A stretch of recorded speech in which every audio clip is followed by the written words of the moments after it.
PSC tips and ട്രിക്സിലേക്ക് ഏവർക്കും സ്വാഗതം. വരുന്ന LDC 2024 അതുപോലെ LGS 2024 പരീക്ഷയ്ക്ക് തയ്യാറെടുക്കുന്നവർക്ക് വേണ്ടിയിട്ടുള്ള സിലബസ് അനുസരിച്ചിട്ടുള്ള ഫ്രീ ക്ലാസ്സുകൾ നമ്മുടെ ചാനലിൽ സ്റ്റാർട്ട് ചെയ്തിരിക്കുകയാണ്. അപ്പോൾ ആദ്യമായിട്ട് ഈ ക്ലാസ് കാണുന്നവരുണ്ട് എന്നുണ്ടെങ്കിൽ നിങ്ങളൊന്ന് നിർത്തിയിട്ട് ഫസ്റ്റ് തൊട്ട് കണ്ടുവരണം കേട്ടോ, എങ്കിലാണ് അതിൻ്റെ ഒരു പ്രയോജനം നിങ്ങൾക്ക് കിട്ടത്തുള്ളൂ. അപ്പോൾ നമ്മുടെ ടെലഗ്രാമിൽ ജോയിൻ ചെയ്യുക. താഴെ കമൻറ്റ് ബോക്സിൽ ഫസ്റ്റ് കമൻ്റ് ആയിട്ട് ടെലഗ്രാമിൻ്റെ ലിങ്ക് കൊടുത്തിട്ടുണ്ട്. അപ്പോൾ ടെലഗ്രാമിൽ നമ്മൾ മെൻഷൻ ചെയ്തിട്ടുണ്ട് ക്ലാസ് 1 ക്ലാസ് 2 എന്ന് പറഞ്ഞ് ഏതൊക്കെ ടോപ്പിക്കാണ് ഓരോ ദിവസവും നമ്മൾ എടുക്കുന്നത് എന്നുള്ളത് കേട്ടോ. അപ്പോൾ അതിൻ്റെ ഓർഡറിൽ നിങ്ങൾ കണ്ടുവരിക, നോട്ട്സ് തയ്യാറാക്കിയിട്ട് പഠിക്കുക. ഒരു ദിവസം 3 ക്ലാസ്സുകളാണ് നമ്മളിപ്പോൾ നൽകിക്കൊണ്ടിരിക്കുന്നത്. കാലത്ത് 10 മണിക്ക് GK ടോപ്പിക്ക്, ഇപ്പോൾ കോൺസ്റ്റിറ്റ്യൂഷനാണ് നമ്മൾ ഡിസ്കസ് ചെയ്യുന്നത്. ഉച്ചയ്ക്ക് 1 മണിക്ക് മാത്സ്, ഇംഗ്ലീഷ്, മലയാളം. അത് 2 ദിവസം മാത്സ്, 2 ദിവസം ഇംഗ്ലീഷ്, 2 ദിവസം മലയാളം. അങ്ങനെയാണ് ഒരാഴ്ച 3 വിഷയവും നമ്മൾ കവർ ചെയ്ത് പോകുന്നത്. ഓക്കെ, ഇനി അടുത്ത ഒരു കുറച്ച് ദിവസം കൂടെ കഴിഞ്ഞാൽ നമ്മൾ കറണ്ട് അഫയേഴ്സും കൂടെ ഡെയിലി ക്ലാസ്സുകളിൽ ഉൾപ്പെടുത്തുന്നതായിരിക്കും. പിന്നെ അതുകൂടാതെ രാത്രി 8 മണിക്ക് എല്ലാ ദിവസവും ലൈവ് ഉണ്ട്. മുൻവർഷ ചോദ്യങ്ങളുടെ മോക്ക് ടെസ്റ്റ് ലൈവായിട്ട് നമ്മൾ ചെയ്യുന്നുണ്ട്. അത് നമ്മൾ ഒരാഴ്ച പഠിച്ച കാര്യങ്ങൾ ഡെയിലി നമുക്ക് ലൈവ് ഉണ്ട്, ഓരോ ടോപ്പിക്ക് വൈസായിട്ട്. അതല്ലാതെ ഒരാഴ്ച പഠിച്ച കാര്യങ്ങൾ ഞായറാഴ്ച ദിവസം രാത്രി 8 മണിക്ക് ലൈവായിട്ട് നിങ്ങൾക്ക് റിവിഷൻ ചെയ്യാനുള്ള സൗകര്യം കൂടെ ഉണ്ട്. ഓക്കെ, അപ്പോൾ കൃത്യമായിട്ട് ഫോളോ ചെയ്യുക, നോട്ട്സ് തയ്യാറാക്കിയിട്ട് പഠിക്കുക. പിന്നെ നമ്മൾ ടെലഗ്രാമിൽ നിങ്ങൾക്ക് അഡീഷണലായിട്ട് പഠിക്കേണ്ട കാര്യങ്ങളും മെറ്റീരിയൽസും ഒക്കെ നമ്മൾ പ്രൊവൈഡ് ചെയ്യുന്നുണ്ട്. ഓക്കെ, അപ്പോൾ എല്ലാവരും ടെലഗ്രാമിൽ ജോയിൻ ചെയ്യണേ, മറക്കരുത്. പിന്നെ വീഡിയോസൊക്കെ ഇഷ്ടമാവുകയാണെങ്കിൽ ഒന്ന് ലൈക്ക് ചെയ്തോളൂ. പിന്നെ നിങ്ങളുടെ സജഷൻസ് ഒക്കെ താഴെ കമൻറ്റായിട്ട് അറിയുക. മാക്സിമം നിങ്ങളുടെ ഫ്രണ്ട്സിനൊക്കെ ഒന്ന് വീഡിയോസ് ഷെയർ ചെയ്ത് കൊടുക്കാനും കൂടെ ശ്രമിക്കുക. ഓക്കെ, അപ്പോൾ എന്തായാലും നമുക്ക് ക്ലാസ് സ്റ്റാർട്ട് ചെയ്യാം. അപ്പോൾ ഇന്നത്തെ നമ്മുടെ ക്ലാസ് എന്ന് പറയുന്നത് കോൺസ്റ്റിറ്റ്യൂഷനിൽ പൗരത്വം എന്ന് പറയുന്ന ഭാഗമാണ്. അപ്പോൾ മുന്നേയുള്ള ക്ലാസ്സുകളൊക്കെ കണ്ട് നോട്ട്സ് തയ്യാറാക്കിയിട്ട് പഠിച്ചിട്ടുണ്ടായിരിക്കും. അപ്പോൾ നോട്ട്ബുക്കും പെന്നും റെഡിയാക്കി വെച്ചോളൂ. പൗരത്വത്തിൻ്റെ ക്ലാസ് വളരെയധികം ഇമ്പോർട്ടൻ്റ് ആണ് കേട്ടോ. അപ്പോൾ ശ്രദ്ധിച്ചിരിക്കുക. പൗരത്വം, ഇപ്പോൾ പൗരത്വത്തെക്കുറിച്ച് പ്രതിപാദിക്കുന്ന നമ്മുടെ ഇന്ത്യൻ ഭരണഘടനയിലെ ഭാഗം ഏതാണ്? എപ്പോഴും ചോദിക്കുന്നൊരു ക്വസ്റ്റ്യൻ ആണ്. പൗരത്വത്തെക്കുറിച്ച് പ്രതിപാദിക്കുന്ന ഭാഗം ചോദിച്ചു കഴിഞ്ഞാൽ എത്രയാണ്? ഭാഗം 2. ഭാഗം 2ലാണ് പൗരത്വത്തെക്കുറിച്ച് പ്രതിപാദിക്കുന്നത്. ഇനി ആർട്ടിക്കിൾ ഏതാണെന്ന് ചോദിച്ചാലോ, പൗരത്വത്തെക്കുറിച്ച് പ്രതിപാദിക്കുന്ന ഇന്ത്യൻ ഭരണഘടനയിലെ ആർട്ടിക്കിൾ അല്ലെങ്കിൽ അനുച്ഛേദം എന്ന് പറഞ്ഞിട്ട് ചോദിച്ചാൽ ഉത്തരം 5 മുതൽ 11 വരെയുള്ള ആർട്ടിക്കിളിലാണ് പൗരത്വത്തെക്കുറിച്ച് പ്രതിപാദിക്കുന്നത്. അപ്പോൾ ഇന്ത്യൻ പൗരത്വത്തെക്കുറിച്ച് പ്രതിപാദിക്കുന്ന ഇന്ത്യൻ ഭരണഘടനയുടെ ഭാഗം 2 ആർട്ടിക്കിൾ 5 മുതൽ 11 വരെ. ഇനി നമ്മുടെ ഇന്ത്യയിൽ നിൽക്കുന്ന പൗരത്വ രീതി ഏത് രീതിയിലുള്ള പൗരത്വമാണ് നിലനിൽക്കുന്നത്? ഏക പൗരത്വം, സിംഗിൾ സിറ്റിസൺഷിപ്പാണ്. ഏക പൗരത്വം അഥവാ സിംഗിൾ സിറ്റിസൺഷിപ്പാണ് നമ്മുടെ ഇന്ത്യയിൽ നിലനിൽക്കുന്നത്. ഇനി ഈ പൗരത്വം എന്ന് പറയുന്ന ആശയം നമ്മൾ എവിടെ നിന്നാണ് കടമെടുത്തിട്ടുള്ളത്? ബ്രിട്ടന്റെ കയ്യിൽ നിന്നാണ്. അപ്പോൾ ഓരോ ആശയങ്ങളും നമ്മൾ ഏത് രാജ്യത്തു നിന്നും കടമെടുത്തു എന്നുള്ളത് നമ്മൾ ഓൾറെഡി പഠിച്ചു കഴിഞ്ഞു. ബ്രിട്ടനിൽ നിന്നും ആശയം കടമെടുത്തതൊക്കെ നമ്മൾ കോഡ് ഉപയോഗിച്ച് പഠിച്ചല്ലേ, ചെറിയൊരു കഥയിലൂടെയൊക്കെ പഠിച്ചിട്ടുണ്ടായിരുന്നു. അപ്പോൾ അത് നമുക്ക് ഈസി ആയിട്ട് ഓർക്കാൻ പറ്റുന്നതാ. അപ്പോൾ പൗരത്വം അല്ലെങ്കിൽ സിംഗിൾ സിറ്റിസൺഷിപ്പ് എന്ന് പറയുന്ന ആശയം നമ്മൾ കടമെടുത്തിട്ടുള്ളത് ബ്രിട്ടന്റെ കയ്യിൽ നിന്നുമാണ്. ഇനി ഈ സിംഗിൾ സിറ്റിസൺഷിപ്പ് അല്ലെങ്കിൽ ഏക പൗരത്വം എന്ന് പറയുന്നത് ഉൾപ്പെടുന്നത് ഏത് ലിസ്റ്റിലാണെന്ന് ചോദിക്കാം. നമുക്ക് 3 തരത്തിലുള്ള ലിസ്റ്റ് പഠിക്കാനുണ്ട്, വഴിയെ നമ്മൾ പഠിക്കും. Union list, state list, concurrent list അല്ലേ. അതിലേതിലാണ് ഈ പൗരത്വം ഉൾപ്പെടുന്നത്? അതും ഒരു ചോദ്യമാണ്. ഏത് ലിസ്റ്റിലാണ് ഉൾപ്പെടുന്നത്? യൂണിയൻ ലിസ്റ്റിലാണ് കേട്ടോ. യൂണിയൻ ലിസ്റ്റിൽ ഉൾപ്പെടുന്ന വിഷയമാണ് പൗരത്വം എന്ന് പറയുന്നത്. ഇപ്പം എന്തൊക്കെ കാര്യങ്ങളാണ് നമ്മൾ പഠിച്ചേ? പൗരത്വം ഉൾപ്പെടുന്ന ഭാഗം പറഞ്ഞോളൂ. ഭാഗം 2. ഏതാണ് ആർട്ടിക്കിൾ? 5 മുതൽ 11 വരെ. ഇന്ത്യയിൽ വിഭാവനം ചെയ്തിരിക്കുന്നത് ഏത് തരത്തിലുള്ള പൗരത്വമാണെന്ന് ചോദിച്ചാൽ ഏക പൗരത്വം. ഈ ഒരു പൗരത്വം എന്ന് പറയുന്ന ആശയം നമ്മൾ കടമെടുത്തിരിക്കുന്നത് എവിടെന്നാ? ബ്രിട്ടനിൽ നിന്നുമാണ്. ഏത് ലിസ്റ്റിലാണ് പൗരത്വം ഉൾപ്പെടുന്നത്? Union list. ഇത്രയും കാര്യങ്ങൾ സെറ്റല്ലേ. ഇനി നമുക്ക് ഈ 5 മുതൽ 11 വരെയുള്ള ആർട്ടിക്കിൾ എന്തൊക്കെയാണ് പറയുന്നത് എന്നുള്ള കാര്യമാണ് പഠിക്കേണ്ടത്. ഓക്കെ, അപ്പോൾ ആദ്യം നമ്മൾ പഠിക്കുന്നത് ആർട്ടിക്കിൾ 5 എന്താണ് എന്നുള്ളതാണ് പഠിക്കുന്നത്. ഓക്കെ, ആദ്യത്തെ ആർട്ടിക്കിൾ 5 ആണ് കേട്ടോ നമ്മൾ നോക്കുന്നത്. ആദ്യം നോക്കുന്നത് ആർട്ടിക്കിൾ 5. ആർട്ടിക്കിൾ 5 പറയുന്നത് എന്താണെന്ന് ചോദിച്ചാൽ ഇന്ത്യൻ ഭരണഘടന നിലവിൽ വരുന്ന സമയത്തെ പൗരത്വം. ഇന്ത്യൻ ഭരണഘടന നിലവിൽ വരുന്ന സമയത്തെ അല്ലെങ്കിൽ ഭരണഘടനയുടെ തുടക്കത്തിലുള്ള പൗരത്വമാണ് പറയുന്നത്. ഭരണഘടനയുടെ തുടക്കത്തിലുള്ള അല്ലെങ്കിൽ ഭരണഘടന നിലവിൽ വരുമ്പോഴത്തെ സമയത്തുള്ള പൗരത്വമാണ് പറയുന്നത്. ഓക്കെ, അപ്പോൾ അതായത് ഇന്ത്യൻ ഭരണഘടന നിലവിൽ വരുമ്പോൾ നമ്മുടെ ഇന്ത്യക്കകത്ത് സ്ഥിരമായി താമസിച്ചിരിക്കുന്ന ഒരു വ്യക്തി ഇന്ത്യൻ പൗരനാണ് എന്ന് പറയുന്ന ആർട്ടിക്കിളാണ് ഏത്? ആർട്ടിക്കിൾ 5 എന്ന് പറയുന്നത്. ഇന്ത്യൻ ഭരണഘടന നിലവിൽ വരുന്ന സമയത്ത് ഇന്ത്യക്കകത്ത് സ്ഥിരമായി താമസിക്കുന്ന ഒരു വ്യക്തി ഇന്ത്യൻ പൗരനാണ് എന്ന് പറയുന്ന ആർട്ടിക്കിളാണ് ആർട്ടിക്കിൾ 5 എന്ന് പറയുന്നത്.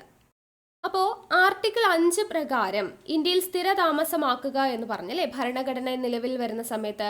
അങ്ങനെ സ്ഥിര താമസമാക്കുന്നയാൾ ഇന്ത്യയിൽ ജനിച്ച ആളാവണം. എവിടെ ജനിച്ച ആളാവണം? ഇന്ത്യയിൽ ജനിച്ച ആളായിരിക്കണം. ഇന്ത്യയിൽ ജനിച്ച ആളായിരിക്കണം. അല്ലെങ്കിൽ മാതാപിതാക്കൾ ആരെങ്കിലും ഒരാൾ ഇന്ത്യൻ പൗരന്മാർ ആയിരിക്കണം. മാതാപിതാക്കളിൽ ആരെങ്കിലും ഒരാൾ ഇന്ത്യൻ പൗരനായിരിക്കണം. ഭരണഘടന നിലവിൽ വരുന്നതിന് എത്ര കൊല്ലം മുൻപ്? 5 കൊല്ലം മുൻപെങ്കിലും സ്ഥിരതാമസമാക്കിയിരിക്കണം. അപ്പോൾ ഇന്ത്യൻ ഭരണഘടന നിലവിൽ വരുന്ന സമയത്ത് ഇന്ത്യയിൽ സ്ഥിരതാമസമാക്കിയിട്ടുള്ള ഒരാൾ പൗരനാണെന്ന് പറയുമ്പോൾ അവിടുത്തെ കണ്ടീഷൻസ് ആണ് പറയുന്നത്. ഒന്നുകിൽ വ്യക്തി ഇന്ത്യയിൽ ജനിച്ച ആളാവണം, പിന്നെ മാതാപിതാക്കളിൽ ആരെങ്കിലും ഒരാൾ ഇന്ത്യൻ പൗരനായിരിക്കണം, ഭരണഘടന നിലവിൽ വരുന്നതിന് 5 കൊല്ലം മുൻപെങ്കിലും ഇന്ത്യയിൽ സ്ഥിര താമസമാക്കിയിട്ടുള്ള ആളായിരിക്കണം. ഇങ്ങനെയാണെങ്കിലാണ് ആൾക്ക് എന്ത് ലഭിക്കുന്നത്? ഇന്ത്യൻ പൗരത്വം ലഭിക്കുന്നത്. ആർട്ടിക്കിൾ 5 കിട്ടിയല്ലോ, ഇമ്പോർട്ടൻ്റ് ആണ്, ഓർത്ത് വെച്ചേക്കണം. ഇനി അടുത്തത് ആർട്ടിക്കിൾ 6 ആണ് പറയുന്നത് കേട്ടോ. ആർട്ടിക്കിൾ 6 പറയുന്നത് എന്താണ്? പാകിസ്ഥാനിൽ നിന്നും ഇന്ത്യയിലോട്ട് കുടിയേറി പാർത്തവരുടെ പൗരത്വത്തെ കുറിച്ചാണ് കേട്ടോ. പാകിസ്ഥാനിൽ നിന്നും ഇന്ത്യയിലോട്ട് കുടിയേറി പാർത്തവരുടെ. ഇനി നമ്മൾ ആർട്ടിക്കിൾ 7 പറയുന്നുണ്ട്. അപ്പോൾ അത് രണ്ടും കൂടെ ജസ്റ്റ് ഇങ്ങനെ കമ്പയർ ചെയ്ത് പഠിക്കുക. ആർട്ടിക്കിൾ 7 പറയുന്നത് ഇന്ത്യയിൽ നിന്നും പാകിസ്ഥാനിലോട്ട് കുടിയേറി പാർത്തവരുടെ കാര്യമാണ്. അപ്പോൾ നമുക്ക് ജസ്റ്റ് ഓർക്കാൻ വേണ്ടിയിട്ട് ഈ 6 എന്ന് പറയുന്നതിന് ഒന്ന് തിരിച്ചിട്ട് കഴിഞ്ഞാൽ നമുക്ക് പി പോലെ എഴുതാം അല്ലേ. അപ്പോൾ ആ ഫസ്റ്റ് വരുന്നത് പി ആ, അതായത് പാകിസ്ഥാനിൽ നിന്നും ഇന്ത്യയിലോട്ട് കുടിയേറി പാർത്തവരാണ് 6 വരുന്നത്. 7 എന്ന് പറയുമ്പോൾ നോക്കിക്കേ, ഒരു 1 പോലെയല്ലേ ഇരിക്കുന്നത്. അപ്പോൾ 1 ആണ് ആദ്യം വരുന്നത്, ഐ പോലെയാണ് ഇരിക്കുന്നത്. അപ്പോൾ ഇന്ത്യയിൽ നിന്നും പാകിസ്ഥാനിലോട്ട് കുടിയേറി പാർത്തവരുടെ ആർട്ടിക്കിൾ 7, പാകിസ്ഥാനിൽ നിന്നും ഇന്ത്യയിലോട്ട് കുടിയേറി പാർത്തവരുടെ ആർട്ടിക്കിൾ 6 ആണ്. അത് ഓർത്തിരിക്കണേ. അപ്പോൾ ആർട്ടിക്കിൾ 6 പറയുന്നത് പാകിസ്ഥാനിൽ നിന്നും ഇന്ത്യയിലേക്ക് കുടിയേറി പാർത്തവരുടെ പൗരത്വത്തെക്കുറിച്ചാണ്. ഓക്കെ. അപ്പോൾ ഈ പാകിസ്ഥാനിൽ നിന്നും ഇന്ത്യയിലോട്ട് കുടിയേറി പാർത്തവർ എന്ന് പറയുമ്പോൾ അവിടെ നമുക്ക് രണ്ടായിട്ട് അവരെ തിരിക്കാം. അതായത് 1948 ജൂലൈ 19 മുൻപ് കുടിയേറി പാർത്തവർ. 1948 ജൂലൈ 19 മുൻപ് കുടിയേറി പാർത്തവരാണ് എന്നുണ്ടെങ്കിൽ പിന്നീട് അങ്ങോട്ട് അവർ സ്ഥിര താമസമാക്കിയിട്ടുണ്ടെങ്കിൽ അവർ ഇന്ത്യൻ പൗരന്മാരായിരിക്കും. ഓക്കെ.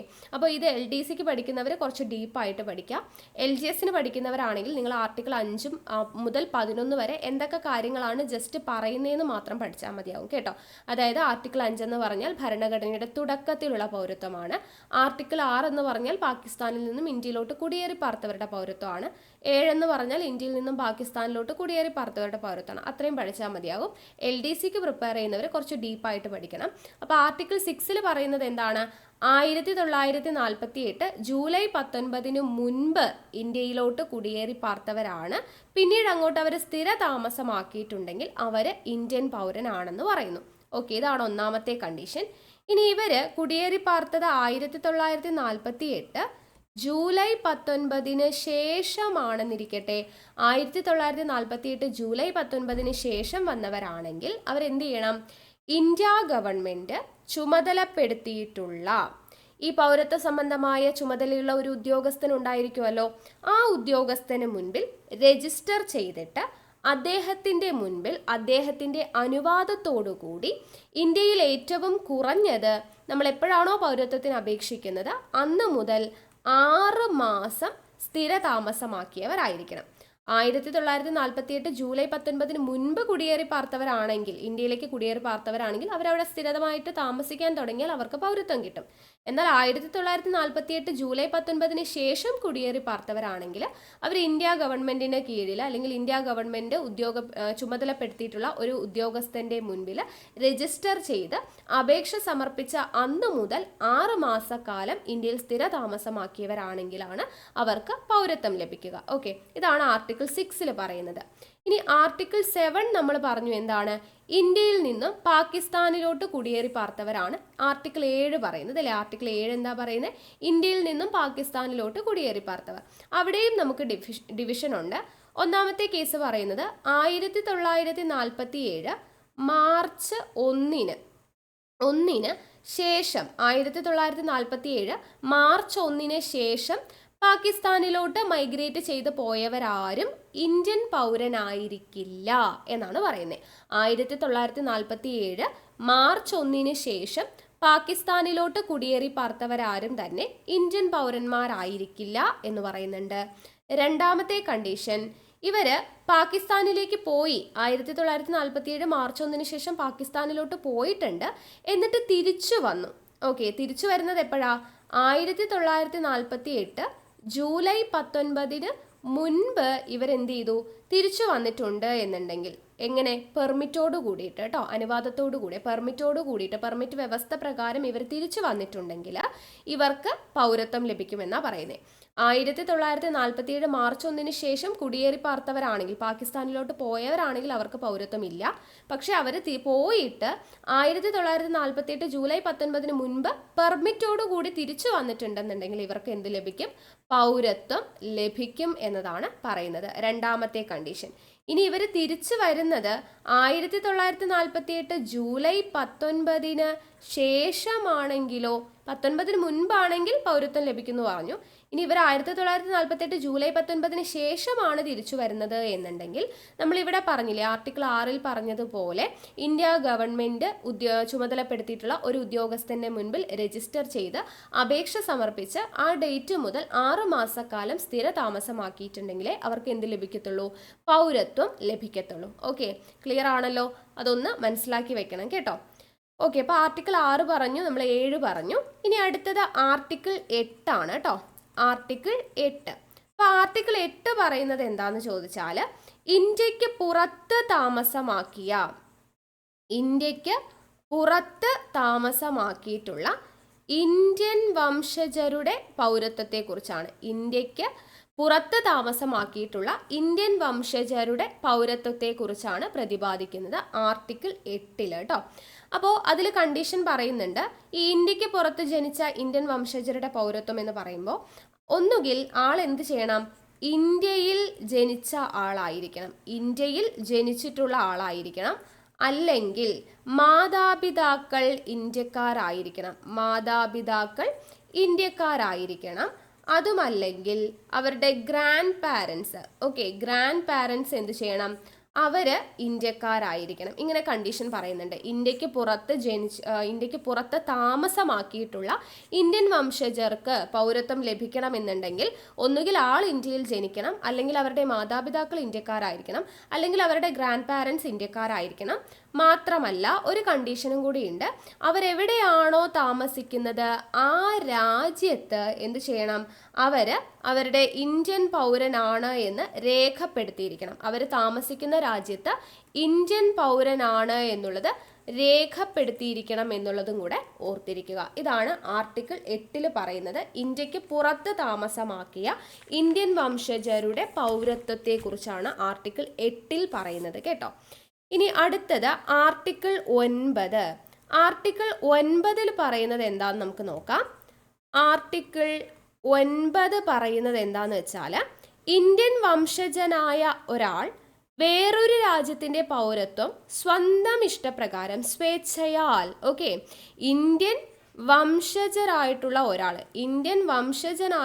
ഒരാൾ മറ്റൊരു രാജ്യത്തിന്റെ, ഓക്കെ, ഒരു വിദേശ രാജ്യത്തിന്റെ പൗരത്വം എന്ത് ചെയ്യാണ്, സ്വേച്ഛയാ എന്ന് പറഞ്ഞാൽ എന്താണ്, സ്വന്തം ഇഷ്ടപ്രകാരം സ്വമേധയാ അയാൾ സ്വീകരിച്ചു കഴിഞ്ഞാൽ അയാളുടെ ഇന്ത്യൻ പൗരത്വം നഷ്ടപ്പെടും. മനസ്സിലായോ?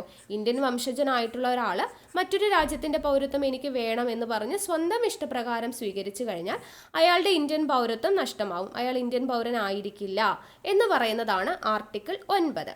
ഇനി ആർട്ടിക്കിൾ 10 പറയുന്നത് എന്താ? ആർട്ടിക്കിൾ 10 പറയുന്നത്, ഈ പറയുന്ന പൗരത്വ വ്യവസ്ഥകൾ എന്തൊക്കെ തന്നെയാണെങ്കിലും പൗരത്വം റദ്ദ് ചെയ്യുന്നതിനുള്ള അധികാരം ആർക്കുണ്ട്? കേന്ദ്ര ഗവൺമെന്റിനുണ്ട്. ഈ പറയുന്ന പൗരത്വം റദ്ദ് ചെയ്യുന്നതിനുള്ള അധികാരം ആർക്കുണ്ട്? കേന്ദ്ര ഗവൺമെന്റിനുണ്ട്. പക്ഷെ എല്ലാ പൗരത്വവും കേന്ദ്ര ഗവൺമെന്റിന് റദ്ദ് ചെയ്യാൻ പറ്റില്ല. ചില പൗരത്വങ്ങൾ മാത്രം. അത് ഏതൊക്കെയാണെന്ന് നമ്മൾ പറയും കേട്ടോ. അപ്പോൾ പൗരത്വം എന്ന് പറയുന്നത് റദ്ദ് ചെയ്യുന്നതിനുള്ള അധികാരം ആർക്കുണ്ട്? കേന്ദ്ര ഗവൺമെന്റിനുണ്ട് എന്ന് പറയുന്ന ആർട്ടിക്കിളാണ് ആർട്ടിക്കിൾ 10. ഇനി അടുത്തത് എന്താ? ആർട്ടിക്കിൾ 11. ആർട്ടിക്കിൾ 11 പറയുന്നത് ഇന്ത്യയിൽ പൗരത്വ സംബന്ധമായ കാര്യങ്ങളിൽ നിയമനിർമ്മാണം നടത്തുന്നതിനുള്ള അധികാരം ആർക്കാണ്? പാർലമെന്റിനാണ് എന്ന് പറയുന്നു. ഓക്കെ, ഇന്ത്യയിൽ പൗരത്വ സംബന്ധമായ കാര്യങ്ങളിൽ നിയമനിർമ്മാണം നടത്തുന്നതിനുള്ള അധികാരം ആർക്കാണ്? പാർലമെന്റിനാണ് എന്ന് പറയുന്ന ആർട്ടിക്കിളാണ് ആർട്ടിക്കിൾ 11. അപ്പോൾ ആർട്ടിക്കിൾ 11 വരെയുള്ള കാര്യങ്ങൾ കിട്ടിയല്ലോ. ആർട്ടിക്കിൾ 5 എന്തായിരുന്നു? ആർട്ടിക്കിൾ 5 എന്ന് പറയുന്നത് ഇന്ത്യൻ ഭരണഘടനയുടെ തുടക്കത്തിലുള്ള പൗരത്വം. ആർട്ടിക്കിൾ 6 എന്ന് പറയുന്നത് പാകിസ്ഥാനിൽ നിന്നും ഇന്ത്യയിലേക്ക് കുടിയേറി പാർത്തവരുടെ പൗരത്വം. ആർട്ടിക്കിൾ 7 എന്ന് പറയുന്നത് ഇന്ത്യയിൽ നിന്നും പാകിസ്ഥാനിലോട്ട് കുടിയേറി പാർത്തവരുടെ പൗരത്വം. ആർട്ടിക്കിൾ 8 പറയുന്നത് ഇന്ത്യക്ക് പുറത്ത് താമസമാക്കിയ ഇന്ത്യൻ വംശജരുടെ പൗരത്വം. ആർട്ടിക്കിൾ 9 എന്ന് പറയുന്നത് ഒരു ഇന്ത്യൻ വംശജൻ സ്വമേധയാ ഒരു വിദേശ രാജ്യത്തിന്റെ പൗരത്വം സ്വീകരിച്ചാൽ ആൾ ഇന്ത്യൻ പൗരനാവില്ല എന്ന് പറയുന്നതാണ് ആർട്ടിക്കിൾ 9. ആർട്ടിക്കിൾ 10 പറയുന്നത് പൗരത്വം റദ്ദ് ചെയ്യുന്നതിനുള്ള അധികാരം കേന്ദ്ര ഗവൺമെന്റിനാണ്. ആർട്ടിക്കിൾ 11 പറയുന്നത് പൗരത്വ സംബന്ധമായ കാര്യങ്ങളിൽ നിർമ്മാണം നടത്തുന്നതിനുള്ള അധികാരം ആർക്കാണ്? പാർലമെന്റിനാണ് എന്ന് പറയുന്നു. ഓക്കെ, അപ്പൊ ഇതാണ് പൗരത്വവുമായി ബന്ധപ്പെട്ട 5 മുതൽ 11 വരെയുള്ള ആർട്ടിക്കിൾ എന്ന് പറയുന്നത്. ഇനി നമുക്ക് നോക്കാനുള്ളത് പൗരത്വ നിയമം 1955 ബന്ധപ്പെട്ട കാര്യമാണ് കേട്ടോ.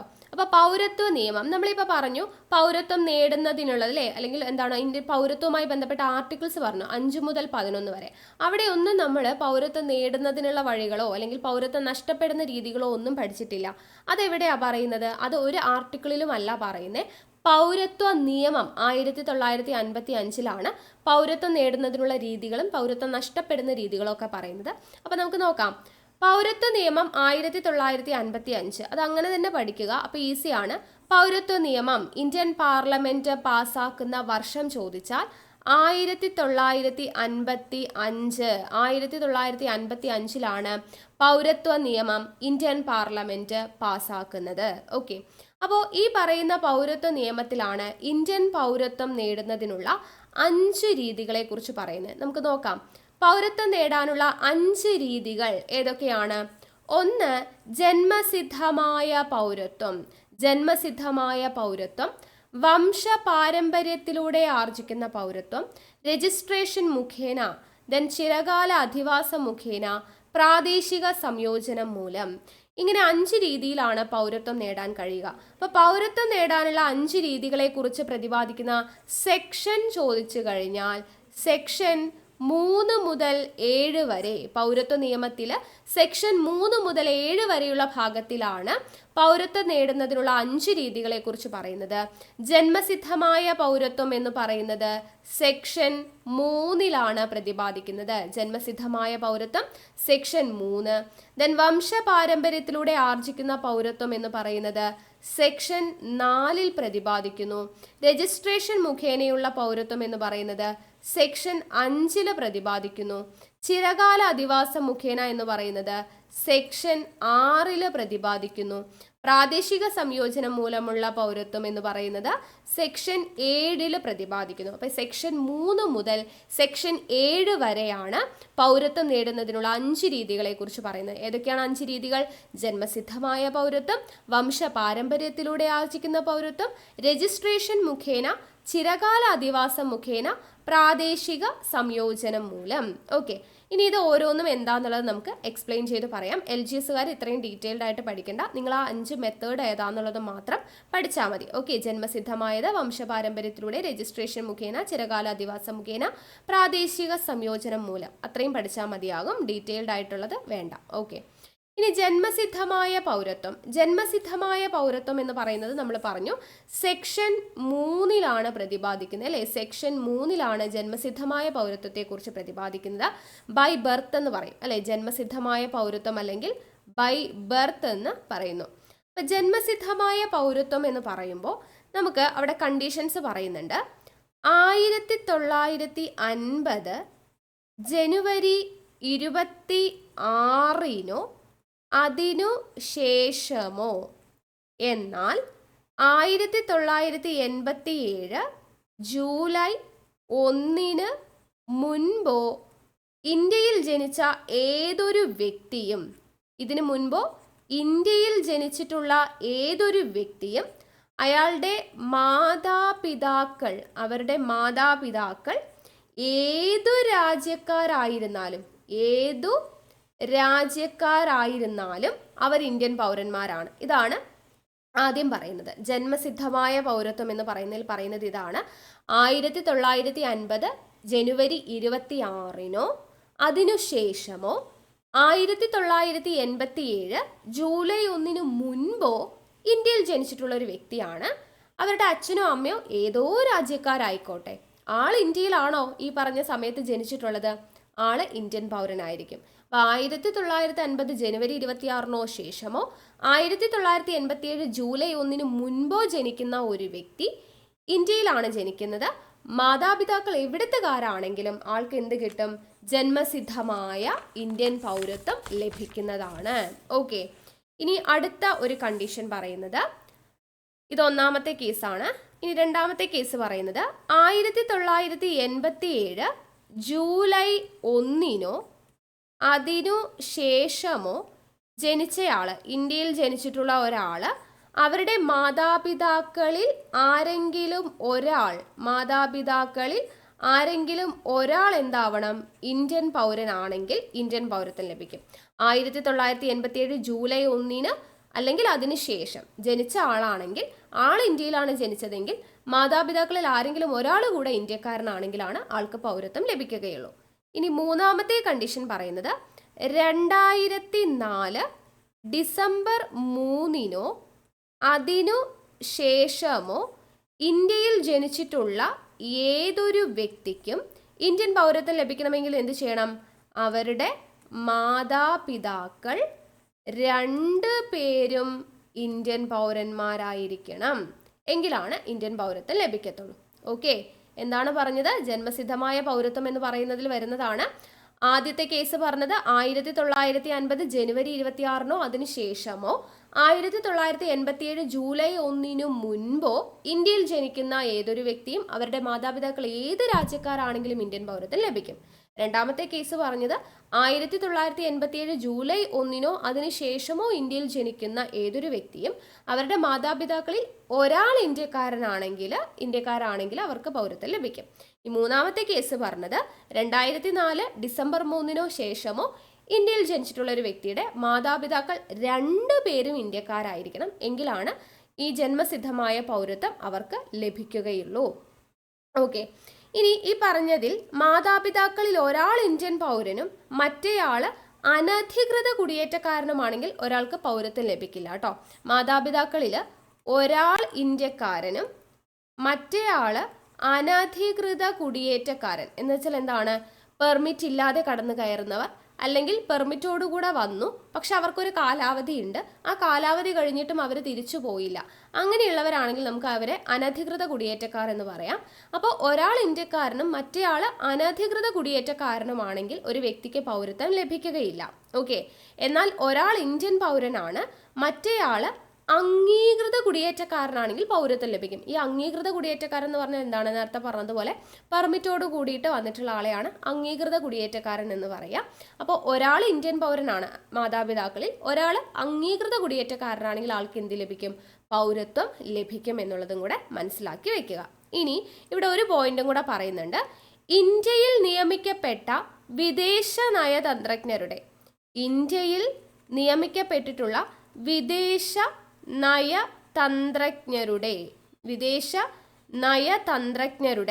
മക്കൾക്ക് എന്ത് ലഭിക്കില്ല? ഈ ജന്മസിദ്ധമായ പൗരത്വം ലഭിക്കത്തില്ല. അതായത് ഇന്ത്യയിലുള്ള വിദേശ നയതന്ത്രജ്ഞരുടെ മക്കൾ എന്ന് പറയുമ്പോൾ ഹൈക്കമ്മീഷണർമാര്, അംബാസിഡർമാരൊക്കെ ഉണ്ടല്ലോ, അവരുടെ മക്കൾക്ക് എന്ത് ലഭിക്കത്തില്ല?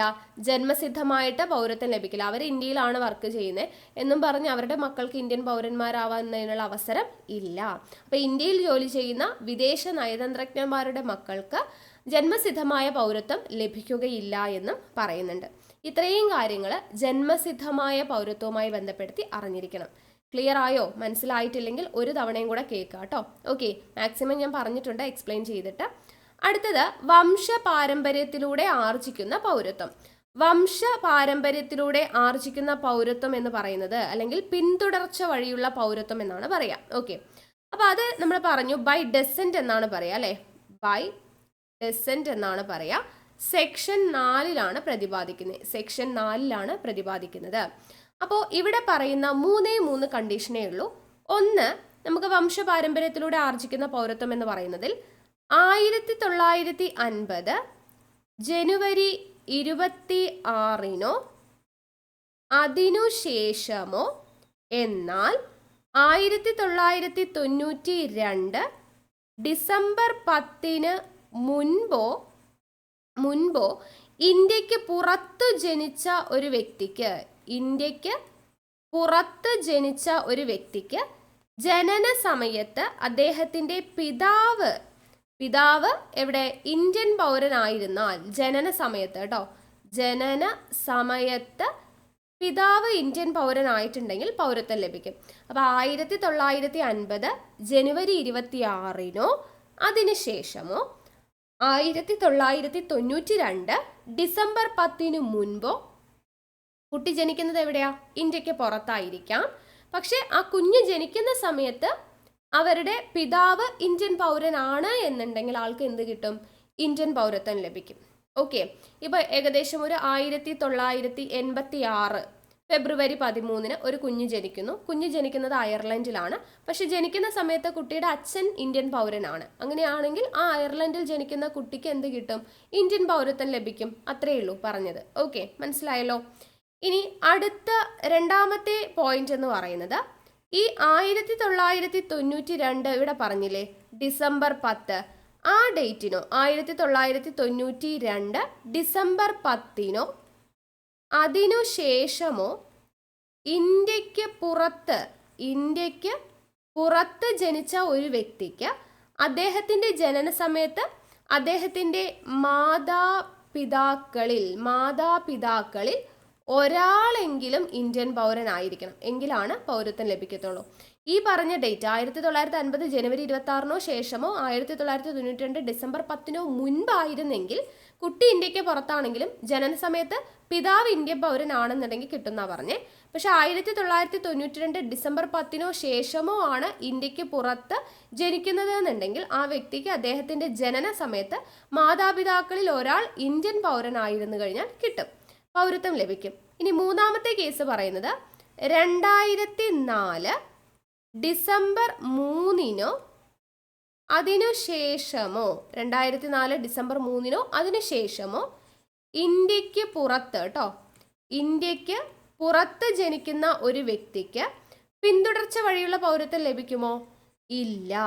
2004 ഡിസംബർ 3 ശേഷം, ഇപ്പോൾ ഒരു 2007 ഒരു 2007 ജനുവരി 1 ഒരു കുഞ്ഞ് ജനിക്കുന്നു. അത് ഇന്ത്യക്ക് പുറത്ത് USA ജനിക്കുന്നതെന്ന് വിചാരിച്ചോളൂ. ആൾക്ക് എന്ത് ലഭിക്കില്ല? ഇന്ത്യൻ പൗരത്വം ലഭിക്കില്ല. ഇനി പൗരത്വം ലഭിക്കണം എന്ന് വിചാരിക്കുക, അങ്ങനെ ഡയറക്റ്റ്ലി ജനിച്ചതും കിട്ടില്ല. ഇനി കിട്ടണമെന്നുണ്ടെങ്കിൽ എന്ത് ചെയ്യണം? പൗരത്വം ലഭിക്കണമെന്നുണ്ടെങ്കിൽ ഈ കുഞ്ഞ് ജനിച്ച് ഒരു വർഷത്തിനുള്ളിൽ എന്ത് ചെയ്യണം? അതത് രാജ്യത്തെ ഇന്ത്യൻ കോൺസുലേറ്റിൽ ജനനം രജിസ്റ്റർ ചെയ്തിരിക്കണം. ഓക്കെ, അതത് രാജ്യത്തെ ഇന്ത്യൻ കോൺസുലേറ്റിൽ ജനനം രജിസ്റ്റർ ചെയ്തിട്ടുണ്ട് എന്നുണ്ടെങ്കിൽ ആൾക്ക് എന്ത് ലഭിക്കും? പൗരത്വം ലഭിക്കും, ഇന്ത്യൻ പൗരത്വം. ഓക്കെ, അപ്പോൾ 2004 ഡിസംബർ 3 അതിനുശേഷമോ ഇന്ത്യക്ക് പുറത്ത് ജനിക്കുന്ന ഒരു കുഞ്ഞിന് ഇന്ത്യൻ പൗരത്വം ലഭിക്കില്ല, വംശപാരമ്പര്യത്തിലൂടെ ലഭിക്കില്ല. ഇനി ലഭിക്കണമെന്നുണ്ടെങ്കിൽ കുഞ്ഞ് ജനിച്ച് ഒരു വർഷത്തിനുള്ളിൽ എന്ത് ചെയ്യണം? അതത് രാജ്യത്തെ ഇന്ത്യൻ കോൺസുലേറ്റിൽ ജനനം രജിസ്റ്റർ ചെയ്തിരിക്കണം എന്നും കൂടെ പറയുന്നുണ്ട്. ഓക്കെ, അപ്പോൾ ഇതാണ് വംശപാരമ്പര്യത്തിലൂടെ ആർജിക്കുന്ന പൗരത്വത്തിൻ്റെ 3 മെത്തേഡ്സ് എന്ന് പറയുന്നത്. ഓക്കെ, ഇനി അടുത്തത് രജിസ്ട്രേഷൻ മുഖേനയാണ് പറയുന്നത്, ബൈ രജിസ്ട്രേഷൻ. അപ്പോൾ രജിസ്ട്രേഷൻ മുഖേന എന്ന് പറയുന്നത് സെക്ഷൻ 5 പറയുന്നത് രജിസ്ട്രേഷൻ, ബൈ രജിസ്ട്രേഷൻ. അപ്പോൾ ഇവിടെ പറയുന്ന പോയിന്റ്സ് എന്ന് പറയുന്നത്, ഒന്നാമത്തെ കണ്ടീഷൻ, രജിസ്ട്രേഷന് അപേക്ഷിക്കുന്നതിന് 7 വർഷം മുമ്പ് ഇന്ത്യയിൽ താമസം ഉറപ്പിച്ച ഇന്ത്യൻ വംശജൻ രജിസ്ട്രേഷന് നമ്മളിപ്പോൾ ഒരു പൗരത്വം ലഭിക്കാൻ വേണ്ടി രജിസ്റ്റർ ചെയ്യുവാണ്. അപ്പം നമ്മൾ രജിസ്ട്രേഷൻ എന്ത് ചെയ്യും? അപേക്ഷ നൽകും അല്ലേ? അപ്പോൾ ഈ അപേക്ഷ നൽകുന്നതിന് 7 വർഷം മുൻപ് എന്ത് ചെയ്യണം? ഇന്ത്യയിൽ താമസം ഉറപ്പിച്ചിട്ട് ഉള്ള ഒരു വ്യക്തിക്ക് രജിസ്ട്രേഷൻ മുഖാന്തിരം പൗരത്വം ലഭിക്കും. രജിസ്ട്രേഷൻ അപേക്ഷിക്കുന്നതിന് തൊട്ട് മുൻപുള്ള 7 വർഷം ഇവിടെ താമസിച്ചിട്ടുള്ള ഒരു വ്യക്തിയാണെങ്കിൽ, ആൾ ഇന്ത്യൻ വംശജനാണെങ്കിൽ ആൾക്ക് എന്ത് ലഭിക്കുന്നുണ്ട്? പൗരത്വം ലഭിക്കുന്നുണ്ട്. ഓക്കെ, ഇനി രണ്ടാമത്തെ കണ്ടീഷൻ എന്ന് പറയുന്നത് അവിഭക്ത ഇന്ത്യക്ക് പുറത്ത്. അവിഭക്ത ഇന്ത്യ മീൻസ് അൺഡിവൈഡഡ് ആയിട്ടുള്ള ഇന്ത്യ. ഓക്കെ, ഇന്ത്യ വിഭജനത്തിന് മുൻപ്. അപ്പൊ അവിഭക്ത ഇന്ത്യക്ക് പുറത്ത് താമസിക്കുന്ന ഇന്ത്യൻ വംശജന് എന്ത് ചെയ്യാം? അവിഭക്ത ഇന്ത്യക്ക് പുറത്ത് താമസിക്കുന്ന ഇന്ത്യൻ വംശജന് രജിസ്ട്രേഷൻ മുഖാന്തിരം പൗരത്വം നേടാവുന്നതാണ്. അൺഡിവൈഡഡ് ഇന്ത്യക്ക് പുറത്ത് താമസിക്കുന്ന വ്യക്തിക്ക് ഇന്ത്യൻ പൗരത്വം നേടാവുന്നതാണ് രജിസ്ട്രേഷൻ മുഖാന്തിരം. ഇനി അതുപോലെ മൂന്നാമത്തെ കണ്ടീഷൻ, ഇന്ത്യൻ പൗരത്വം ഉള്ള ഒരു വ്യക്തിയുമായിട്ട് വിവാഹം കഴിച്ചു എന്ന് വിചാരിച്ചോ. ഇന്ത്യൻ പൗരനായിട്ടുള്ള ഒരാളെ വിദേശത്തുള്ള ഒരു രാജ്യത്തുള്ള ഒരു വനിത വിവാഹം ചെയ്തിട്ടുണ്ടെങ്കിൽ അവർക്ക് പൗരത്വ അപേക്ഷ നൽകണമെങ്കിൽ ആ പൗരത്വ അപേക്ഷ നമ്മൾ നൽകുന്നതിന് 7 വർഷം മുൻപ് നമ്മൾ ഇന്ത്യയിൽ താമസം ഉറപ്പിച്ചിട്ടുണ്ടായിരിക്കണം. എങ്ങനെയുള്ള ആളെയാ പറഞ്ഞത്? ഒരു ഇന്ത്യൻ പൗരനായിട്ടുള്ള ഒരാളെ വിവാഹം ചെയ്യുന്നത് വിദേശത്തുള്ള ആളാണെന്ന് വിചാരിച്ചോ. അപ്പോൾ ഇവരുടെ പൗരത്വത്തിന് വേണ്ടിയിട്ട് അവർ അപേക്ഷിക്കുകയാണ് എന്നുണ്ടെങ്കിൽ 7 വർഷം മുൻപ് വരെ നമ്മൾ അപേക്ഷിക്കുന്നതിന് തൊട്ട് മുൻപുള്ള 7 വർഷം മുൻപ് വരെ അവർ ഇന്ത്യയിൽ സ്ഥിരമായിട്ട് താമസിച്ചിട്ടുള്ള ആളാണെങ്കിൽ, വിവാഹം ചെയ്തു കൊണ്ടുവന്ന വിദേശിയാണെങ്കിലും അവർക്ക് എന്ത് ലഭിക്കും? ഇന്ത്യൻ പൗരത്വം ലഭിക്കും. ഇനി നാലാമത്തെ കണ്ടീഷൻ എന്ന് പറയുന്നത് എന്താണെന്ന് ചോദിച്ചാൽ, കോമൺ വെൽത്ത് അതുപോലെ ഐറിഷ് റിപ്പബ്ലിക്കിലെയും പൗരന്മാർക്ക് എന്ത് ലഭിക്കും? രജിസ്ട്രേഷൻ മുഖാന്തരം കേട്ടോ. കോമൺവെൽത്ത് രാഷ്ട്രം അതുപോലെ ഐറിഷ് റിപ്പബ്ലിക് കേട്ടോ. കോമൺവെൽത്ത് അതുപോലെ ഐറിഷ് റിപ്പബ്ലിക് അവിടുത്തെ പൗരന്മാർക്ക് എന്ത് ലഭിക്കും? രജിസ്ട്രേഷൻ മുഖാന്തരം പൗരത്വം ലഭിക്കും. വേറെ വിദേശ രാജ്യങ്ങൾക്കൊന്നും കിട്ടില്ല. കോമൺവെൽത്ത് രാഷ്ട്രങ്ങൾക്കും ഐറിഷ് റിപ്പബ്ലിക്കിനും മാത്രമാണ് എന്ത് ചെയ്യുന്നത്? രജിസ്ട്രേഷൻ മുഖാന്തരം നമുക്ക് പൗരത്വം ലഭിക്കുന്നത്. ഇനി അടുത്ത പോയിന്റ്, ഇന്ത്യൻ പൗരന്മാരായിട്ടുള്ള വ്യക്തികളുടെ കുട്ടികൾക്ക്, പ്രായപൂർത്തിയായ കുട്ടിയായിക്കോട്ടെ പ്രായപൂർത്തിയാവാത്ത കുട്ടിയായിക്കോട്ടെ, ഇന്ത്യൻ പൗരന്മാരായിട്ടുള്ളവരുടെ മക്കൾ, അവർക്ക് എന്ത് ലഭിക്കുന്നുണ്ട്? ഇന്ത്യൻ പൗരത്വം ബൈ രജിസ്ട്രേഷൻ ലഭിക്കുന്നുണ്ട്. ഓക്കെ, അപ്പോൾ ഇത്രയാണ് രജിസ്ട്രേഷൻ മുഖേന. അപ്പോൾ ആദ്യത്തെ പോയിന്റ് എന്തായിരുന്നു? നമ്മൾ രജിസ്ട്രേഷൻ മുഖാന്തരം പൗരത്വം ലഭിക്കാനായിട്ട് അപേക്ഷിക്കുകയാണെങ്കിൽ അപേക്ഷിക്കുന്നതിന് തൊട്ട് മുൻപുള്ള 7 വർഷക്കാലം നമ്മൾ ഇന്ത്യയിൽ താമസിക്കണം. പിന്നെ എന്ത് പറഞ്ഞു? അൺഡിവൈഡഡ് ഇന്ത്യക്ക് പുറത്ത്, അവിഭക്ത ഇന്ത്യക്ക് പുറത്ത് താമസിക്കുന്ന ഇന്ത്യൻ വംശജർക്ക് രജിസ്ട്രേഷൻ മുഖാന്തരം ലഭിക്കും. പിന്നെ ഇന്ത്യൻ പൗരൻ ഒരു വിദേശ രാജ്യത്തുള്ള ഒരു സ്ത്രീയെ ഇപ്പോൾ വിവാഹം കഴിച്ചിട്ടുണ്ടെങ്കിൽ അവർക്ക് അപേക്ഷിക്കണം, പൗരത്വം ലഭിക്കണം എന്നുണ്ടെങ്കിൽ അപേക്ഷിക്കുന്നതിന് തൊട്ട് മുൻപുള്ള 7 വർഷം വരെ അവിടെ സ്ഥിരമായിട്ട് താമസം ഉറപ്പിച്ചിട്ടുണ്ടെങ്കിൽ ബൈ രജിസ്ട്രേഷൻ എന്ത് ചെയ്യാം? പൗരത്വം ലഭിക്കും. പിന്നെ കോമൺവെൽത്ത് രാഷ്ട്രം ഐറിഷ് റിപ്പബ്ലിക് അവിടെയുള്ള പൗരന്മാർക്ക് രജിസ്ട്രേഷൻ മുഖാന്തരം പൗരത്വം നേടാവുന്നതാണ്. പിന്നെ ഇന്ത്യൻ പൗരന്മാരായിട്ടുള്ള വ്യക്തികളുടെ മക്കൾ, എങ്ങനെയുള്ള മക്കൾ? പ്രായപൂർത്തിയായ മക്കളാണെങ്കിലും പ്രായപൂർത്തിയാവാത്ത മക്കളാണെങ്കിലും ബൈ രജിസ്ട്രേഷൻ എന്ത് ചെയ്യാം? അവർക്ക് പൗരത്വം ലഭിക്കുന്നതാണ് എന്ന് പറയുന്നുണ്ട്. പിന്നെ 2 പോയിന്റും കൂടെ ഇവിടെ പറയുന്നുണ്ട്. ഒന്ന്, മാതാപിതാക്കളിൽ ഒരാൾ ഇന്ത്യൻ പൗരനാണ്. അങ്ങനെയുള്ള പൗരനായ പ്രായപൂർത്തിയായ ഒരു വ്യക്തി, അദ്ദേഹം പൗരത്വത്തിന് അപേക്ഷിക്കുന്നതിന് 12 മാസം മുമ്പെങ്കിലും ഇന്ത്യയിൽ താമസിച്ചിട്ടുണ്ടാവണം. അതായത് മാതാപിതാക്കളിൽ ആരെങ്കിലും ഒരാൾ മാത്രമാണ് ഇന്ത്യൻ പൗരൻ. മാതാപിതാക്കളിൽ ഒരാൾ മാത്രമാണ് ഇന്ത്യൻ പൗരനായിട്ടുള്ളത്. അങ്ങനെയുള്ള ഒരു പ്രായപൂർത്തിയായ വ്യക്തി, അദ്ദേഹത്തിന് പൗരത്വം ലഭിക്കണമെങ്കിൽ എന്ത് ചെയ്യണം? 12 മാസം മുൻപ്, അപേക്ഷിക്കുന്നതിന് തൊട്ട് മുൻപുള്ള 12 മാസം മുൻപ് നമ്മുടെ ഇന്ത്യയിൽ സ്ഥിരമായിട്ട് താമസിച്ചിട്ടുള്ള ആളാണെങ്കിൽ, മാതാപിതാക്കളിൽ ഒരാളെ ഇന്ത്യൻ പൗരനായിട്ടുള്ളൂ എന്നുണ്ടെങ്കിലും ആൾക്ക് എന്ത് ചെയ്യാം? രജിസ്ട്രേഷൻ മുഖാന്തരം പൗരത്വം സ്വീകരിക്കാം.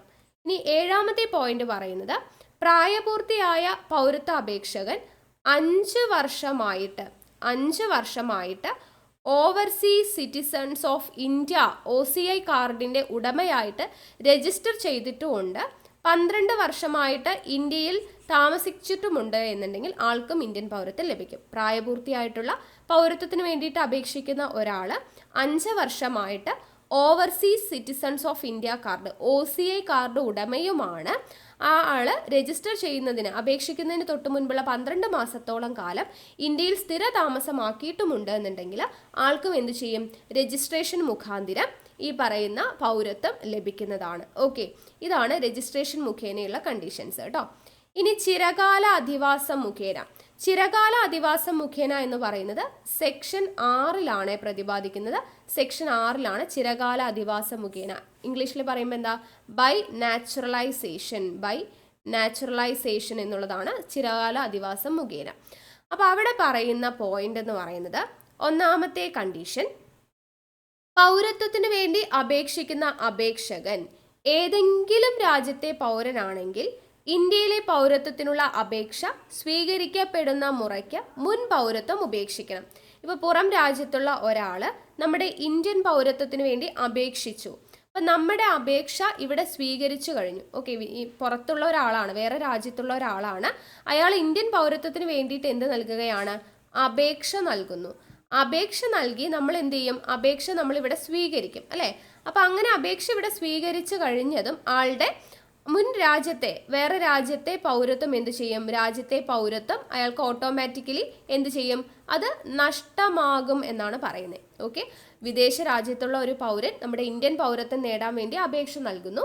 ആ അപേക്ഷ സ്വീകരിക്കുന്ന മുറയ്ക്ക് അവരുടെ രാജ്യത്തെ പൗരത്വം അവർക്ക് നഷ്ടപ്പെട്ടു പോകും. അതാണ് ചിരകാല അധിവാസം മുഖേനയുള്ളത് ആദ്യത്തെ കണ്ടീഷൻ. ഇനി രണ്ടാമത്തേതെന്ന് പറയുന്നത്, ഇവ പൗരത്വത്തിന് അപേക്ഷിക്കുന്നതിന് 12 മാസക്കാലം ഇന്ത്യയിൽ താമസിക്കുകയോ അല്ലെങ്കിൽ ഇന്ത്യൻ ഗവൺമെന്റ് സർവീസിൽ പ്രവർത്തിക്കുകയോ ചെയ്ത വ്യക്തിക്കാണെങ്കിൽ ചിരകാല അധിവാസം മുഖേന ഇന്ത്യൻ പൗരത്വം ലഭിക്കും. ഓക്കെ, പൗരത്വത്തിന് നമ്മൾ എന്ത് ചെയ്യും, അപേക്ഷിക്കും. അപ്പോൾ അപേക്ഷിക്കുന്നതിന് തൊട്ട് മുൻപുള്ള 12 മാസക്കാലം ഒന്നുകിൽ ഇന്ത്യയിൽ എന്ത് ചെയ്യണം, താമസിക്കണം. 12 മാസക്കാലം ഇന്ത്യയിൽ താമസിക്കണം, അല്ലെങ്കിൽ ഇന്ത്യ ഗവൺമെന്റിന്റെ കീഴിൽ പ്രവർത്തിക്കണം. ഇന്ത്യ ഗവൺമെന്റ് സർവീസിൽ ജോലി ചെയ്തിട്ടുള്ള ആളായിരിക്കണം. ഓക്കെ, ഇതിലേതെങ്കിലും ഒന്ന് ചെയ്തിട്ടുണ്ടെങ്കിൽ ആൾക്ക് എന്ത് കിട്ടും, ചിരകാല അധിവാസം മുഖേന പൗരത്വം ലഭിക്കും. ഇനി മൂന്നാമത്തെ കണ്ടീഷൻ, ഈ പറഞ്ഞ 12 മാസക്കാലം തൊട്ട് മുൻപുള്ള, അതിൻ്റെയും തൊട്ട് മുൻപുള്ള 14 വർഷക്കാലം. 12 മാസക്കാലം നമ്മൾ ഇന്ത്യയിൽ താമസിക്കണമെന്ന് പറഞ്ഞില്ലേ, അതിന് തൊട്ട് മുൻപുള്ള 14 വർഷം, അവരെന്ത് ചെയ്യണം, ഒന്നുകിൽ ഇന്ത്യയിൽ താമസിച്ചിരിക്കണം, അല്ലെങ്കിലോ അവർ ഗവൺമെന്റ് ജോലിയിൽ തുടരുകയോ ചെയ്യണം. ഓക്കെ, ഇന്ത്യയിൽ താമസിച്ചിരിക്കുകയോ അല്ലെങ്കിൽ ഗവൺമെന്റ് ജോലിയിൽ തുടരുകയോ ചെയ്യണം, അല്ലെങ്കിൽ രണ്ടും കൂടെ ചേർന്ന് 11 വർഷത്തിൽ കുറയാതെ ചെയ്യണം. അതായത് ഇപ്പം ഇന്ത്യയിൽ താമസിച്ചിരിക്കുന്നത് ഒരു 6 വർഷമാണെന്ന് വിചാരിച്ചോ, ഒരു 5 വർഷം അവർ ഗവൺമെൻറ് സർവീസിൽ വർക്കും ചെയ്തിട്ടുണ്ടെന്ന് വിചാരിക്കൂ. അപ്പോൾ ടോട്ടലായിട്ട് എത്രയായി, 6ഉം 5ഉം 11 വർഷം. ഇത് രണ്ടും കൂടെ 11 വർഷമായാലും മതി. ഇന്ത്യയിൽ താമസിച്ചതും ഇന്ത്യയുടെ ഗവൺമെൻറ് സർവീസിൽ ജോലി ചെയ്തിട്ടുണ്ട്, ഇത് രണ്ടും കൂടെ ചേർന്ന് 11 വർഷമാണെങ്കിൽ കുഴപ്പമില്ല. ഒരു എക്സാമ്പിൾ പറഞ്ഞതാണ് 6ഉം 5ഉം എന്നുള്ളത്. എങ്ങനെയാണെങ്കിലും രണ്ടും കൂടെ ചേർത്തൊരു 11 വർഷക്കാലം, നമ്മൾ 12 മാസക്കാലം ഇന്ത്യയിൽ സ്ഥിരതാമസമാക്കുന്നതിന് തൊട്ട് മുൻപുള്ള വർഷത്തെ കാര്യമാണ് പറയുന്നത്. അത് ഒന്നുകിൽ ഇന്ത്യയിൽ താമസമാക്കിയിരിക്കണം, അല്ലെങ്കിൽ ഗവൺമെന്റ് സർവീസിൽ ജോലി ചെയ്തിരിക്കണം 14 വർഷക്കാലം. ഇല്ലെങ്കിൽ ഇത് രണ്ടും കൂടെ ചേർന്നിട്ട് 11 വർഷക്കാലം. ഇന്ത്യയിൽ താമസിച്ചത് ഇപ്പോൾ കുറച്ച് വർഷം, ഒരു 4 വർഷം താമസിച്ചു, 7 വർഷം ഗവൺമെന്റ് സർവീസിൽ ജോലി ചെയ്തു. അപ്പോൾ അത് രണ്ടും കൂടെ ചേർത്തപ്പോൾ എത്രയായി, 11 വർഷമായി. അങ്ങനെയാണെങ്കിലും എന്ത് ചെയ്യും, ആൾക്ക് ഇന്ത്യൻ പൗരത്വം ചിരകാല അധിവാസം മുഖേന ലഭിക്കുന്നതാണ്. ഓക്കെ, ക്ലാസ് ഒന്നും കൂടെ റിപ്പീറ്റ് ആയിട്ട് കാണേണ്ടി വരുമെന്ന് എനിക്കറിയാം, കുറച്ച് കൺഫ്യൂസിങ് ആണ്, മനസ്സിലാക്കി വെക്കണം കേട്ടോ. ഇനി നാലാമത്തെ പോയിന്റ് എന്ന് പറയുന്നത്, അപേക്ഷകൻ നല്ല സ്വഭാവമുള്ള വ്യക്തിയാണെങ്കിൽ, അപേക്ഷകൻ എന്ന് പറയുന്ന ആള് ഇപ്പൊ ചിരകാല അധിവാസം മുഖേന പൗരത്വം ലഭിക്കണമെന്ന് പറഞ്ഞ് ചുമ്മാ അപേക്ഷ നൽകിയിട്ട് കാര്യമില്ല. അപേക്ഷ നൽകുന്ന ആളുടെ സ്വഭാവം എന്ന് പറയുന്നത് നമ്മൾ നോക്കും അല്ലേ. കൊല്ലും കൊലയൊക്കെ കൊണ്ട് നടക്കുന്ന ഒരാൾക്ക് നമ്മൾ ഇന്ത്യൻ പൗരത്വം കൊടുക്കത്തില്ല. അപ്പോൾ അപേക്ഷിക്കുന്ന ആളുടെ നല്ല സ്വഭാവം നമ്മൾ നോക്കും. നല്ല സ്വഭാവമുള്ള വ്യക്തിയാണെങ്കിൽ ആൾക്ക് എന്ത് ലഭിക്കും, ഇന്ത്യൻ പൗരത്വം ചിരകാല അധിവാസം മുഖേന ലഭിക്കും. ഇനി അഞ്ചാമത്തെ കണ്ടീഷൻ പറയുന്നത്, ഭരണഘടനയുടെ 8ാം ഷെഡ്യൂളിൽ കുറേ ഭാഷകൾ പറയുന്നുണ്ട് അല്ലേ. 8ാം ഷെഡ്യൂളിൽ 22ഓളം ഭാഷകൾ പറയുന്നുണ്ട്. ആ 22 ഭാഷയിൽ ഏതെങ്കിലും ഒരു ഭാഷയെങ്കിലും അറിയുന്ന വ്യക്തിയായിരിക്കണം. 22 ഭാഷയിൽ 8ാം ഷെഡ്യൂളിൽ പറഞ്ഞിട്ടുള്ള 22 ഭാഷയിൽ ഒരു ഭാഷയെങ്കിലും അറിഞ്ഞിട്ടുള്ള വ്യക്തിയാണെങ്കിൽ ആൾക്കും എന്ത് ചെയ്യും, ചിരകാല അധിവാസം മുഖേന ഈ പറയുന്ന പൗരത്വം ലഭിക്കും. ഓക്കെ, അപ്പോൾ ഇതൊക്കെയാണ് ചിരകാല അധിവാസം മുഖേന പൗരത്വം ലഭിക്കുന്ന രീതികൾ. ഓക്കെ, അടുത്തത് പ്രാദേശിക സംയോജനം മൂലം. പ്രാദേശിക സംയോജനം മൂലം എന്ന് പറയുമ്പോൾ by incorporation of territories. By incorporation of territories എന്ന് പറയുന്നത് സെക്ഷൻ 7 പറയുന്നത്, 7 പറയുന്നത് കേട്ടോ. അപ്പോൾ പ്രാദേശിക സംയോജനം മൂലമുള്ള ഇത് പഠിക്കാനായിട്ട് പ്രത്യേകിച്ച് വലിയ കാര്യങ്ങളൊന്നുമില്ല. അതായത് ഇന്ത്യയുടെ ഭാഗമല്ലാത്ത ഏതെങ്കിലും ഒരു പ്രദേശമോ മേഖലയോ നമ്മുടെ ഇന്ത്യൻ യൂണിയനിൽ കൂട്ടിച്ചേർത്തു എന്ന് വിചാരിക്കാം. അങ്ങനെ കൂട്ടിച്ചേർക്കുന്ന മുറയ്ക്ക് ആ കൂട്ടിച്ചേർത്ത പ്രദേശത്തെ ജനങ്ങൾക്ക് എന്താണ്, ഇന്ത്യൻ പൗരത്വം കൊടുക്കും, അത്രയേ ഉള്ളൂ.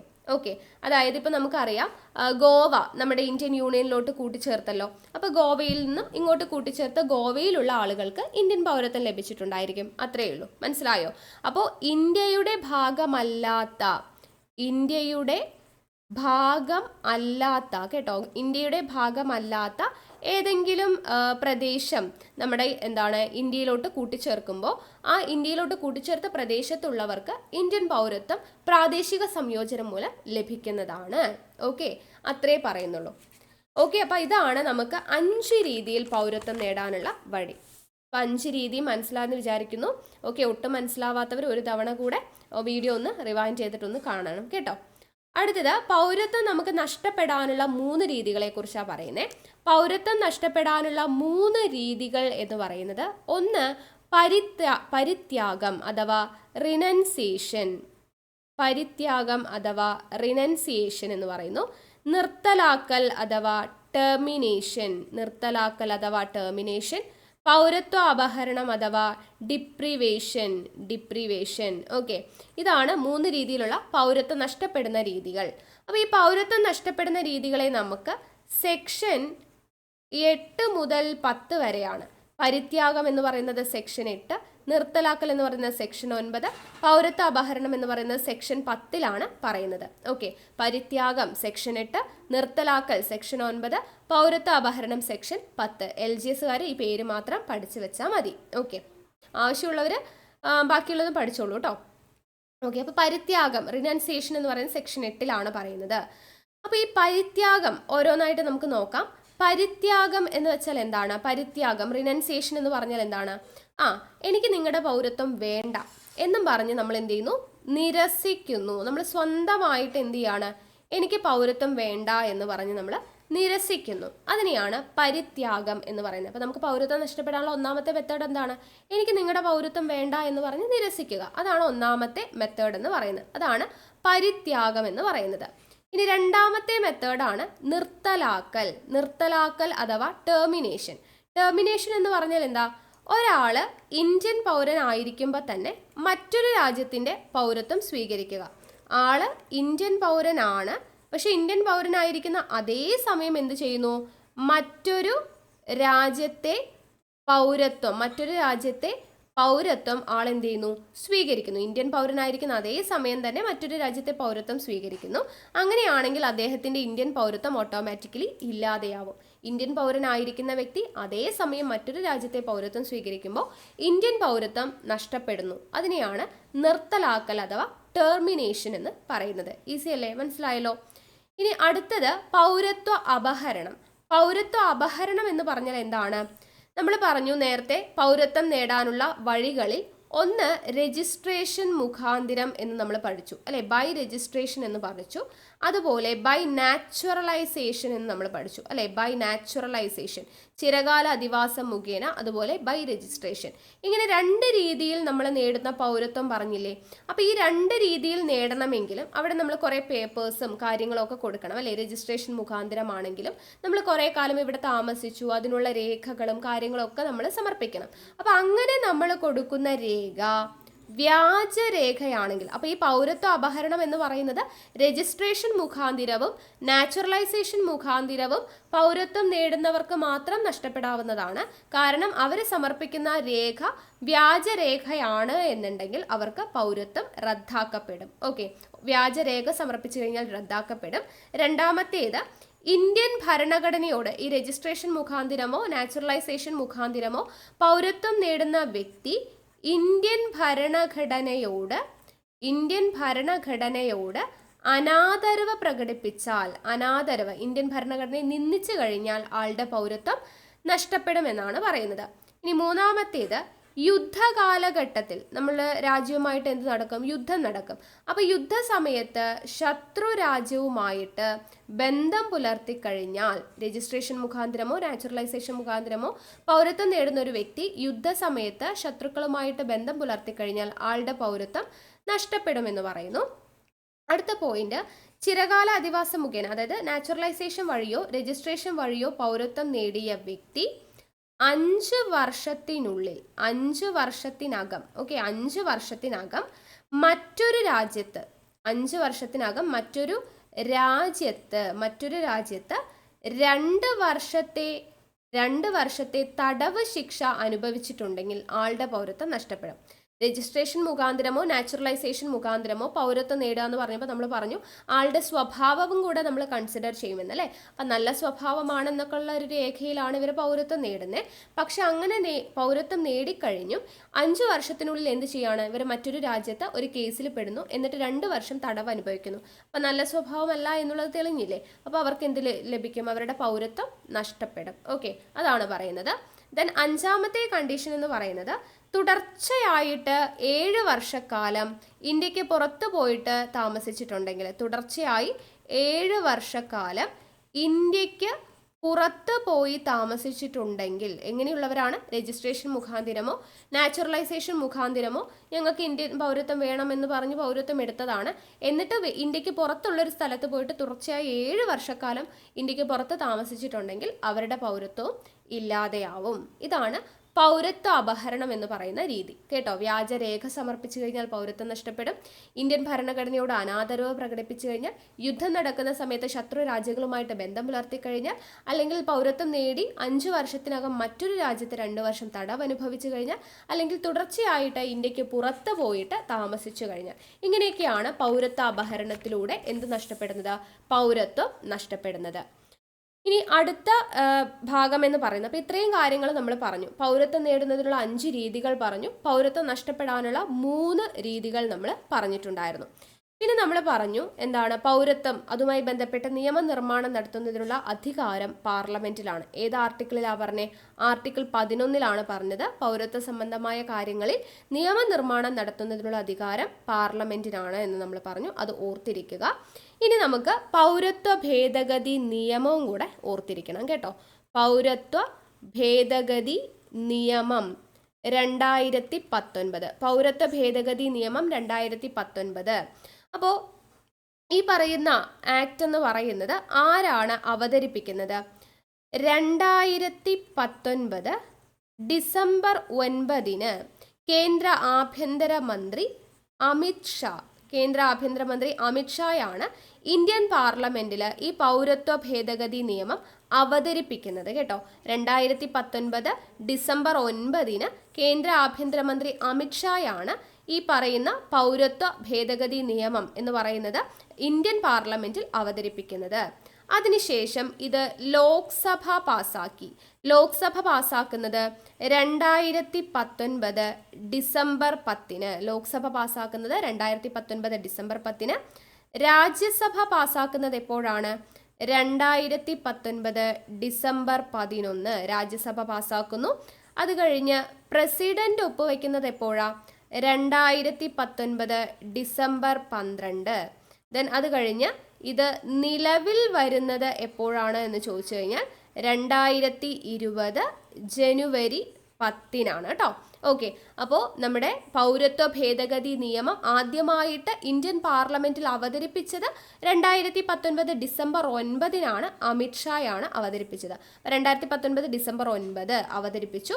പിറ്റേ ദിവസം അത് ലോക്സഭ പാസാക്കി, അതിൻ്റെ പിറ്റേ ദിവസം രാജ്യസഭ പാസാക്കി, അതിൻ്റെ പിറ്റേ ദിവസം പ്രസിഡന്റ് ഒപ്പുവെച്ചു. നെക്സ്റ്റ് മന്ത് ജനുവരി 10 നിലവിൽ വന്നു. 2020 ജനുവരി 10 നിലവിൽ വന്നു. അപ്പോൾ 2019 ഡിസംബർ 9 പാർലമെന്റിൽ അവതരിപ്പിച്ചു. ആരാ അവതരിപ്പിച്ചേ? അമിത് ഷാ. ലോക്സഭ പാസാക്കിയത് 2019 ഡിസംബർ 10, രാജ്യസഭ പാസാക്കുന്നത് 2019 ഡിസംബർ 11, പ്രസിഡന്റ് ഒപ്പുവയ്ക്കുന്നത് 2019 ഡിസംബർ 12, നിലവിൽ വരുന്നത് 2020 ജനുവരി 10 എന്നുള്ളതുമാണ്. അപ്പോൾ പൗരത്വ ഭേദഗതി നിയമം 2019 എന്ന് പറയുന്ന ഭാഗവും കൂടെ നമ്മൾ പറഞ്ഞിട്ടുണ്ട്. അല്ലേ? അപ്പോൾ ഇത്രയുമാണ് നമുക്ക് പൗരത്വവുമായി ബന്ധപ്പെടുത്തിയിട്ട് പഠിച്ചിരിക്കേണ്ട ഇമ്പോർട്ടൻ്റ് ആയിട്ടുള്ള ഭാഗം എന്ന് പറയുന്നത്. ഓക്കെ അല്ലേ? അപ്പോൾ പൗരത്വം എന്ന് പറയുന്ന ക്ലാസ് കംപ്ലീറ്റ് ആയിട്ടുണ്ട്. അപ്പോൾ നോട്ട്സ് തയ്യാറാക്കിയിട്ട് പഠിക്കുക. ചില ഭാഗങ്ങൾ വർഷവും ഡേറ്റൊക്കെ കുറച്ച് കൺഫ്യൂസിങ് ആണ്. ഡെയിലി റിവിഷൻ ചെയ്യുക കേട്ടോ. നല്ല രീതിയിൽ റിവിഷൻ ചെയ്തിട്ടുണ്ടെങ്കിലാണ് ഇത് മറന്നു പോകാതെ ഓർത്തിരിക്കാൻ വേണ്ടി പറ്റത്തുള്ളൂ. LGSകാർക്ക് ഇത്രയും ഡീപ്പായിട്ട് ചോദിക്കില്ല. ഞാൻ പറഞ്ഞതുപോലെ പോയിന്റുകൾ മാത്രം നിങ്ങൾ പഠിച്ചാൽ മതിയാവും. ഓക്കെ, അപ്പോൾ നോട്ട് തയ്യാറാക്കുക, റിവിഷൻ ചെയ്യുക. ക്ലാസ് ഇഷ്ടമായിട്ടുണ്ടെങ്കിൽ താഴെ ഒന്ന് കമൻറ്റ് ചെയ്യുക, അതുപോലെ തന്നെ ലൈക്ക് ചെയ്യുക, മാക്സിമം ഫ്രണ്ട്സിനൊക്കെ ഒന്ന് ഷെയർ ചെയ്ത് കൊടുക്കുക. ടെലിഗ്രാമിൽ ജോയിൻ ചെയ്യാത്തവരുണ്ടെങ്കിൽ ജോയിൻ ചെയ്യുക. ഇതിൻ്റെ നോട്ട്സ് നമ്മൾ ടെലിഗ്രാമിൽ പ്രൊവൈഡ് ചെയ്യുന്നുണ്ട് കേട്ടോ. ഓക്കെ, അപ്പോൾ നമുക്ക് വീണ്ടും അടുത്ത ക്ലാസ്സുമായിട്ട് കാണാം. താങ്ക്